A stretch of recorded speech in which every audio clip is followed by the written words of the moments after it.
ఉన్నాయి. ఎంత దద్దమ్మ ముఖ్యమంత్రి మనం అనుకున్నాం. దద్దమ్మ ముఖ్యమంత్రి అంటే కిరణ్ కుమార్ రెడ్డి, రోషి అనే దద్దమ్మ ముఖ్యమంత్రి అనుకున్నాం. ఇవాళ దద్దమ్మ నోరుంది కానీ, నా లెక్కకు రేవంత్ రెడ్డికి నోరుంది కానీ పరిపాలన చేసడంలో కిరణ్ కుమార్ రెడ్డి, రోషే కంటే అత్యంత దద్దమ్మ ముఖ్యమంత్రి. నేను ఈ వయసులో నేను 49 ఏళ్ళున్నా చూసిన ముఖ్యమంత్రిలో ఈయన ఒక్కడే.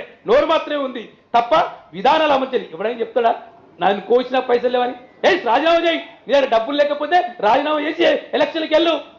మొత్తం కేసీఆర్ మొత్తం ఇవాళ ధనానంతా వృధా చేసిండు, మేమేం చేరకపోతున్నాం అని చెప్తే ఇంకోటి ఎవరన్నా నీకంటే మంచి వస్తే లేదు, నీ పక్కల పామున్న ఉత్తమ్ కుమార్ రెడ్డి లాంటి వస్తే ముఖ్యమంత్రి అయితే ఏమైనా రాపాడుతున్నచ్చు. మరి నీకు పైసలు లేదు, నువ్వు ఎందుకు ముఖ్యమంత్రి సీటు? నువ్వు ఎందుకున్నావు సీట్లో? రాజీనామా చేసి పరిపాలన చేతగాని దద్దమ్మ ఎందుకు ఆ పదవికి? ఎందుకు అయిపోయింది కదా, ముఖ్యమంత్రి అయినావు, కేసీఆర్ తిట్టినావు, ముఖ్యమంత్రి అయినావు, మేము కూడా అడ్డమైన వాళ్ళం, నీ ఎంబడి నమ్మినాం, నీ ముచ్చటి నమ్మినాం, నీ ముచ్చటి నమ్మి మా మురళి లాంటి ఎంబడి తిరిగి ఆయనకు పదవి వచ్చింది, మేము రోడ్ల మీద ఉన్నాం. ఏమన్నా ఉన్నాయి. ఎంత దద్దమ్మ ముఖ్యమంత్రి మనం అనుకున్నాం. దద్దమ్మ ముఖ్యమంత్రి అంటే కిరణ్ కుమార్ రెడ్డి, రోషి అనే దద్దమ్మ ముఖ్యమంత్రి అనుకున్నాం. ఇవాళ దద్దమ్మ నోరుంది కానీ, నా లెక్కకు రేవంత్ రెడ్డికి నోరుంది కానీ పరిపాలన చేసడంలో కిరణ్ కుమార్ రెడ్డి, రోషే కంటే అత్యంత దద్దమ్మ ముఖ్యమంత్రి.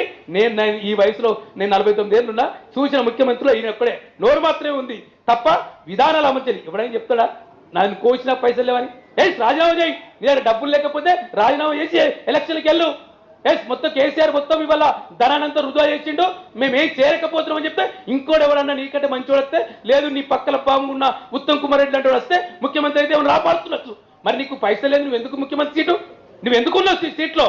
రాజీనామా చేసి పరిపాలన చేతగాని దద్దమ్మ ఎందుకు ఆ పదవికి? ఎందుకు అయిపోయింది కదా, ముఖ్యమంత్రి అయినావు, కేసీఆర్ తిట్టినావు, ముఖ్యమంత్రి అయినావు, మేము కూడా అడ్డమైన వాళ్ళం, నీ ఎంబడి నమ్మినాం, నీ ముచ్చటి నమ్మినాం, నీ ముచ్చటి నమ్మి మా మురళి లాంటి ఎంబడి తిరిగి ఆయనకు పదవి వచ్చింది, మేము రోడ్ల మీద ఉన్నాం.